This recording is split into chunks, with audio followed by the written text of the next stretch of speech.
महंगा जट 6 फुटा जवान है, कोई चौथी जमात का बच्चा नहीं जेनू सैर कराने चले हो।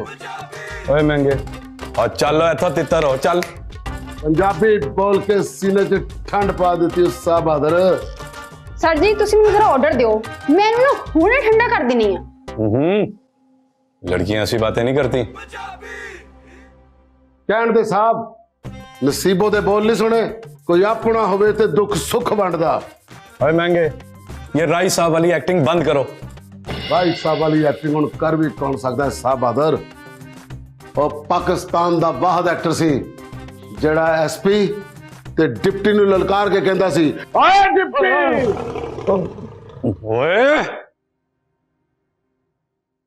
मुझे लगता है तू किसी दिन ना मेरी नौकरी छुड़वा के मुझे स्टूडियो ले जाएगा। ते शुक्रिया अदा करया करो मेरा, पहले उथों तुहानू इत्थे लेके आया सां, हुण इत्थों फिर उत्थे लेके जावांगा। चल चल शाबाश, जाके अपना काम कर, चाय बेच चल।